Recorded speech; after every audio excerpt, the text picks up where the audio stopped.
This is the Rick Show. He is one tired bro. I broke my window. Man, we just put in new windows at the other house too. Well, and now this one's a piece of shit. well, so are my outlets. But hey, well, new house. I like the carpet. It is nice. It is nice. Welcome to NerdChat. And I will be covering the first issue of Spider-Man, or The Amazing Spider-Man. Renew Your Vows. Mm-hmm. Now, would you like to give our audience a nice little example of what this universe is and why it exists? So, similar to our Star Wars Infinity series, this is an alternate timeline, where a single important event. Man, you haven't covered anything but alternate timelines yet, have you? I love alternate timelines. That shit's my jam, dude. Shit's my jam. But yeah, it's like a single major event alters the time flow and changes everything. So in this universe, the defining thing is that when when Peter and Mary Jane's marriage was supposed to be annulled, instead it was not, and their daughter was not stillborn. Their daughter is alive and well in this series, So Peter was not present during the battle with Regent when all the other superheroes lost their powers. And then when Peter managed to defeat Regent, because the majority of the other heroes are gone at that point, either dead or powerless or whatever, he makes a suit out of Regent's technology for Mary Jane so that she can copy his powers. Neat. And then their daughter also has some of his powers because she is his genetic offspring. So we've got our own little spider family going on here. That math adds up. All right. But so in this universe, Peter is one of the few remaining major heroes. There's not that many heroes around. Okay. There's a couple that we'll get to in a few issues, but for right now, it's just Peter and Mary Jane. Neat. All right. So in the very first issue, it opens up with Galactus eating the Earth. Yes. And Spider-Man's like, shit. And everyone dies. Really wish the Fantastic Four was around. And everyone dies, Right. and that's actually how it ended. All right, cool. Good story. All right, let's wrap it up. All right, so like, comment, subscribe.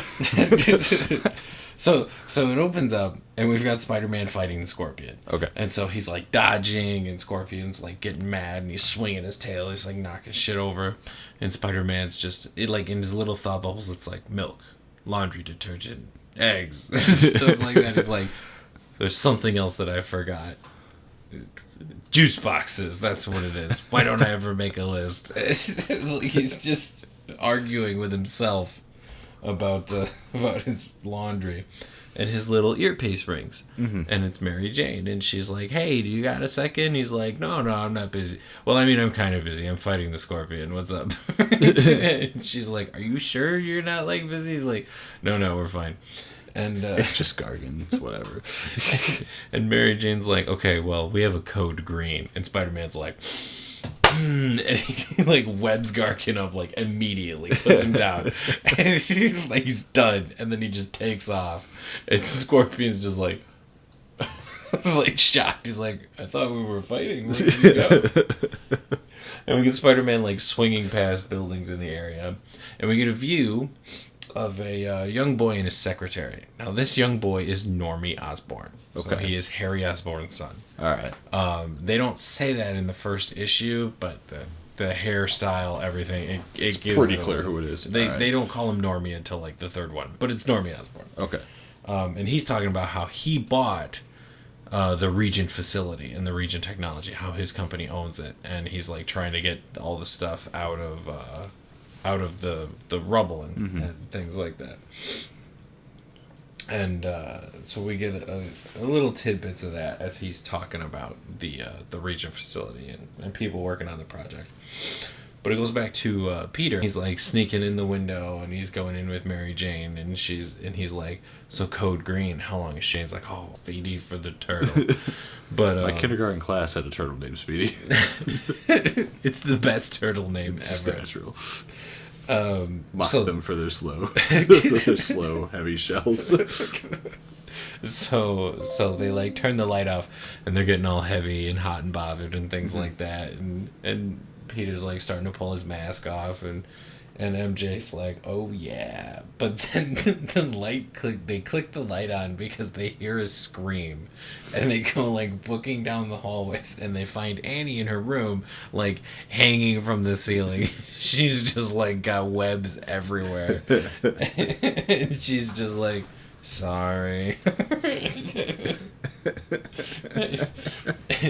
And Peter's like, he's like, I told you not to play with my web shooters. And she's like, I'm not playing with them. I'm trying to make them better. And he's like, look, I know you're a smart kid and school is really boring, but I need you to be patient right now. just a little patience. And they're they're talking about it, and they're just going through like parent stuff. Mm-hmm. And so then it goes to the next day, and they're all sitting there for breakfast, and Annie's like prodding her parents to see what she can get away with. Mm-hmm. She's like talking about like going to visit a friend that they don't know, and she's casually like throwing things like her powers and stuff out into the conversation because she wants to do more with them. She wants to be a hero like her dad and now her mom, because now Mary Jane is also a hero. Reasonable. What's Mary Jane's hero name? She is Spinneret. Spinneret. And her costume is it's closer to Peter's costume. Well, I've seen it from the color, from the covers it's of the comics. White and red. Yeah. It's closer to Peter's costume than like Spider-Gwen's is, which I like Spider-Gwen's more, but I like the color scheme for Mary Jane. Now, Spider-Gwen's costume, I think, is much cooler, just like overall with like the hood and things. Oh yeah, like you that. put a hood on anything, it looks cool. But I like the white and red as opposed to like the white, black, and pink that Spider-Gwen has. There's less contrast, but it works for MJ. Good. I dig it. Okay. But they're like talking about it, or they're just talking about different stuff and going through like just their normal morning routine, like Peter's flipping pancakes and stuff, and Annie's trying to get away with stuff like, oh well, Billy has like light up shoes and stuff like that, and Peter's like, well, that's good for Billy, and Annie's like, maybe I could have light up shoes, and he's like, no. Dad stuff. All right. Just parent stuff. Like it's nothing super exciting right away, but then Peter notices that she's getting antsy, so he flips a pancake over his shoulder, and Annie like cartwheels onto the table and catches it, and Mary Jane is just like, see, this is why you're not supposed to use your powers in the house. And you don't get to use them unless your father and I tell you to use them. She's like, but what if I'm in school? Like, well, then that's why I made these. And Peter gives her like an earpiece. So that's the earpiece that Mary Jane called him on. Okay. So now they all have one, so that they're always in contact with one another, and they're really small, so they're not like visible or anything. That's like cool. That. So she can wear it like in school and things like that. And so then we cut away again, and it goes to Peter, and he's working, and he's at the Bugle, which it's very clear that at this point in Peter's life he could go anywhere he wants, but he like sticks around with the Bugle just because it's like, it's what I know. It's like they gave me the start. Home is home. And we see JJ like flipping through pictures, and they're like phenomenal pictures. Like they're close-ups and like hummingbird camera, like extreme close-ups with like perfect frames and everything. Like the ones that take like 600 pictures a second or something like that. And JJ's like, garbage, shit, crap, I hate this. And he's like, I give you $200 for the lot, Parker. And Gloria's like, JJ, for the love of God, just for once, just pay the boy what you owe him and say thank you. And he's like, but that's no fun. Fine, fuck it. Write him a check, Gloria. Write him a check for $1,000. You did good, Parker, even though these are crap. And Peter's like, thanks, JJ. That means a lot. So, but then JJ goes to talk to somebody else, and Peter's talking to Gloria, and he's like, thanks for sticking your neck out for me, Gloria. And she's like, It's no problem, but why do you stick around here? Like, you could go anywhere. Like, you could... Because he sticks around. And he's just like, well, it's more like JJ was the only one who gave me a shot, like, in the beginning. So he just sticks with JJ. Do you, because you haven't kept up on Spider-Man much. No, I have not. Continuity. You know that JJ and Peter became stepbrothers. I did know that. Yeah, I did know that. Yeah, that's... Yeah, so, no. like, he knows Peter's secret identity in the main continuity now. Oh, he does? Yeah. He probably hates it Well, so JJ much. became mayor, and now he's no longer mayor. But what he does currently is he just writes a blog just bitching about Spider-Man still, even though he knows it's Peter. He's got to keep up appearances. God damn it, JJ. Alright, go on. He's such an ornery old bastard, and I love him for it. But, so he's, Peter got his check, right? Yeah, Peter gets the check from Gloria, and he's like, well, JJ gave me my start, so, it's I feel like I kind of owe it to him as well, and, and, like, what about you, Gloria? Why do you stick around here? And she's like, well, I don't have as many options as you do, Peter, but, same thing. JJ gave me the job, he gave me the chance when nobody else would. Stuff like that. Yeah. But then they get distracted when JJ comes running back into the room and he's like, Parker, go. And like he points at the TV and it's Region facility sinking into the ground. Like there's a big ass sinkhole. Oh. And like It's not supposed to do they're that. watching it and they're watching out on the TV and he turns around and he's like, Parker, move your ass. But Peter's gone. Like the chair's just spinning. But he left like immediately. And so then it cuts to Peter being Spider-Man as he's, swinging through the city and things like that. And he's talking about a little bit about, like, what had happened.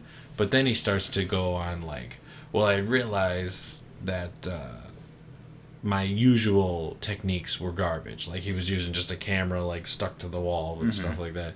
So it talks about how he built his drone. How he built... what's his name? Busby.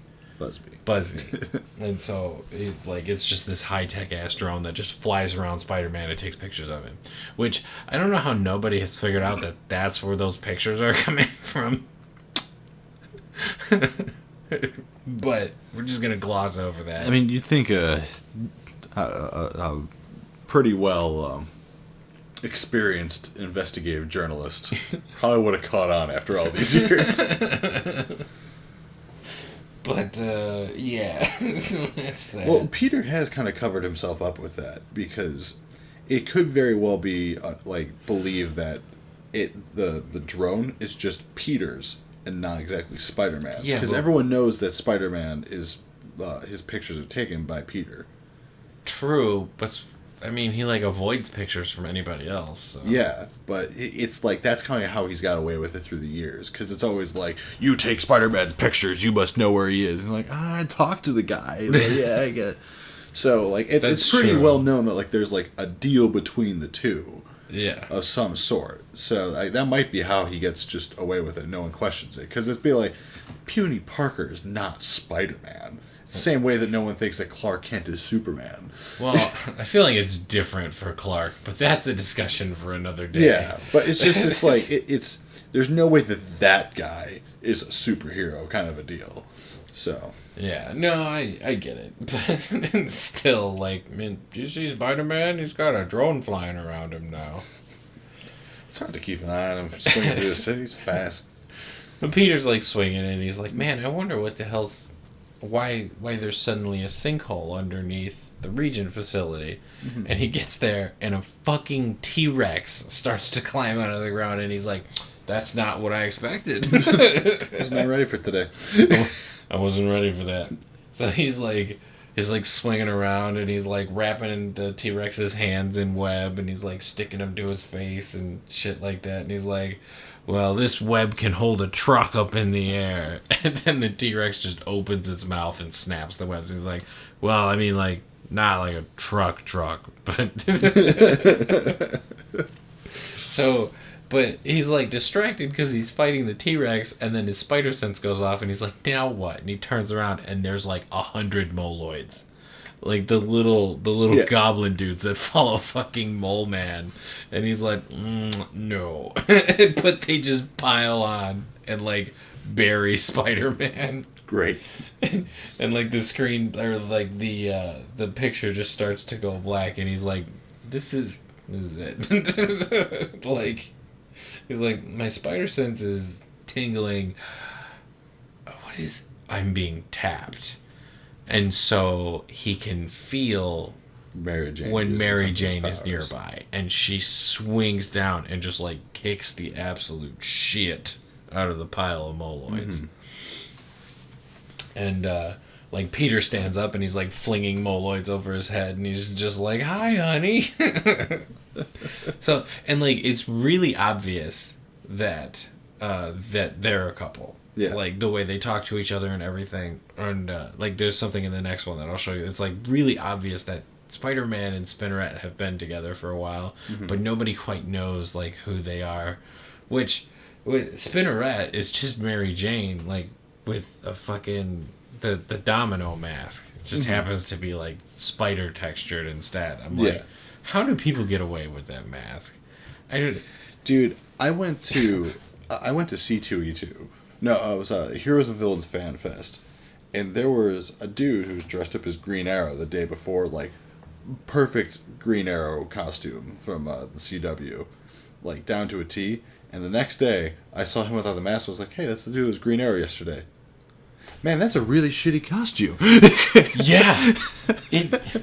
Like, people can't figure out that that's Oliver Queen? And, like, that's just some dude I've never seen before. And at I knew that it least was Green with, Arrow like, yesterday. Damien as Robin, he wears, like, a fucking hood and stuff. But, like, like with the other Robins, it's like, oh, that's Bruce Wayne's ward. That must mean that Batman is Bruce Wayne. Pretty sure I saw him on the news yesterday without that mask. Or the cape. The cap. It's like that scene in the shitty Stallone Judge Dredd movie when Rob Schneider puts his hand up, like just to cover Stallone's like face, and he's like, "It's Judge Dredd." Like, anybody could just fucking do that and be like, "Oh, I know who that is. That's Batman. I've seen that jawline. That's Batman." Especially Batman's jawline. Shit's defined. But yeah, so then Peter and MJ are just beating the piss out of the moloids, and the T-Rex comes back. Cool. So then they like swing up onto the crane, and they're like, "I don't have any ideas. Do you have any ideas, dear?" Like, so they're looking at the T-Rex like, "What the fuck are we gonna do now?" And they hear off in the distance, "Guys, don't hate me. Don't be mad, okay? I think I messed up." It's like, and you just see Annie, like, in her full spider gear being carried off by moloids. And so that's the end of the first issue. Okay. Excellent. It's, like, it's a fun storyline. Particularly in these first two issues, though, there's a lot more, like mundane family stuff going on. So I tried to, like, gloss a little bit over that, but I definitely recommend reading it because that stuff's important to the actual read, because this whole run is very focused on the concept of family. Cool. And that's like the important part. That's good. That's a good Spider-Man theme to have. So, but yeah, that's issue number 1, and then we will go into issue number 2, which covers the same day, the same time frame, but from Mary Jane's perspective. So interesting. All right, cool. All right, so that's that for that issue then. Yep, that's that for that one. All right. There is a short, like, bonus comic at the end. It's like a different art style and things like that. But it's just about how, like, Mary Jane and Annie were at the shop one day when they were designing Mary Jane's suit, and the Rhino showed up, like, to rob them, and MJ just flipped over him and he got stuck in the wall, and the police showed up like, "You're a dumbass." They just arrested Rhino. But I mean, there's nothing else like crazy after that, so that's the end. All right, well, you want to close this up? No, I don't want to, but I will. So thank you guys for coming in and checking out another video with us. And we have a nerd rant tomorrow. we Yes, we do have a nerd we rant tomorrow from this video. So this concludes our first week back, and we will be on schedule from here on out. Yes, sir. It'll be good stuff. But you've been on YouTube before, I take So- it. I doubt that we're the first video you ever clicked on, so So- you know to like, comment, subscribe. Man, what if we were the first video they clicked on? YouTube's algorithm is more messed up than we have ever thought. I mean, that thing's a mess. But yeah, so if you like us, like, comment, and subscribe. And if you don't, then leave us a comment anyway that says you guys suck. We love those. But if you want to hear more of this story, next Thursday. Thursday. When we'll pick up the next part. Will be issue number 2. And Monday will be the next part of Dark Knight's Metal, wherever I am with that. Whichever one that is. Should be Dawnbreaker. Yeah, the Green Lantern Batman. Evil Green Lantern Batman. Alright, well, that wraps it up. So, thanks, guys. There'll be some videos on the screen if you want to click any of them that might look like up your alley. Click the ones that don't have Josh's face. They literally all have my face. Don't click those ones. I don't think there's any. His face is stupid. My face is great. Goodbye.